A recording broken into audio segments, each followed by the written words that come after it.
There are big announcements expected this week for medical marijuana in Florida. Governor Scott says he absolutely intends to sign the bill passed Friday by the state Senate to make voters' decision to make medical marijuana legal in Florida.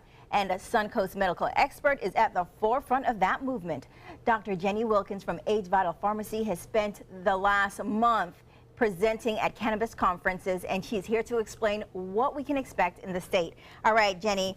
Oh my gosh, this is amazing. Another conference this weekend that just happened, and now you're hearing that finally, after we voted on something, now it could be a reality. Oh, it's so exciting. Like, I seriously, when I heard on Friday, because I got that letter actually 2 weeks before everybody got it, you know, I was included in it with a bunch of senators, and I'm like, oh my gosh, I can't stand it. This is gonna happen. Yeah. So what does that children. mean? It just means that now people, you know, that are chronically ill are gonna have access to real medicine, not just all of the Band-Aids for boo-boos. You know how much I hate polypharma because it's, you know, toxic psychiatry.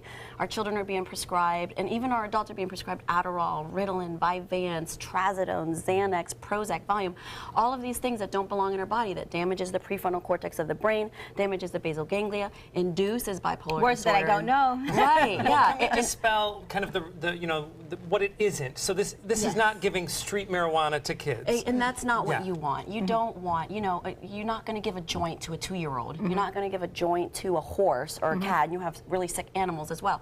When you're talking about medicinal cannabis, and I don't like the term marijuana, I think it's so ugly, you know, that's the street name. Those are for the, you know, the 4% of the population that just want an excuse just to get high.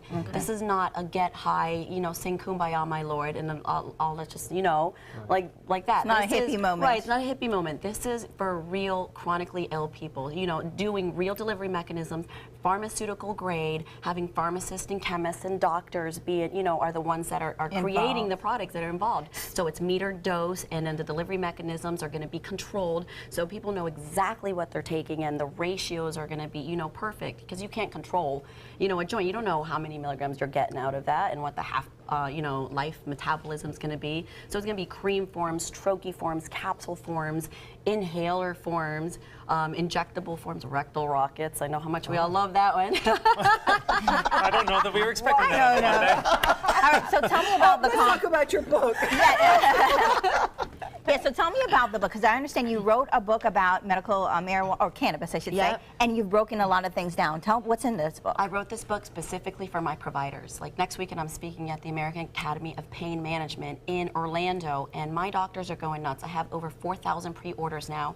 I had 100 over at this event that I did this weekend, the Southeast Medical Cannabis Conference with Montel Williams, and this book is a medical reference guide. It's a PDR. Doctors are used to having PDRs, medical reference guides, in their offices because they can't remember everything. So they go back and they reference, you know, certain disease and then how to prescribe, and then they have the supporting data in there. So all of the peer-reviewed studies that they say doesn't exist is in there. Everything from epilepsy to Parkinson's to MS to spasticity to so gait, literally it breaks down the illness and what dose or what marijuana would work? How it works in the body. I have everything from critical extraction processes to the different you know, extraction forms, and even charts, you know, molecules, and how the whole endocannabinoid system works with the phytocannabinoids. So really a very Again, words I don't know. Right, well, the endocannabinoid system, that's the system that regulates our cannabinoids. So the cannabinoids are the molecules that are in the cannabis plant that activate, you know, certain brain cells. Okay, really quickly, tell us about the conference and how can people get involved. That was how can people get involved? Yeah, because you have one that's coming, right? Montel Williams was at this last one this Oh my weekend. gosh, Who else was part of I that? had the honor, and they had called me last minute to come in and be a part of this. Now they want me to speak, you know, all over, everywhere. Wow. All over. I'm going to Mexico, I'm going to Spain, I'm going to Canada. Yeah, but this is Art 420. I mean, a huge lobbyist. Over here you have, you know, big powerhouse attorneys, people that are really fighting the fight for the sick people. It's a really phenomenal group of people that are just so compassionate and so passionate about this industry and making change and making sure people are living clean, non-GMO, 100% organic, and getting people off of toxic polypharma. Well, I know those who actually just need this medical marijuana or medical cannabis are rooting for you and all the work that you've done, so good for you there. And you guys can find out more information about about Jenny or some of the things she's working on at her facility, AgeVital Pharmacies on Main Street in downtown Sarasota. And next, when we come back, we're going to take Manatee County's new television. We're going to have a spotlight on that, and we'll be right back.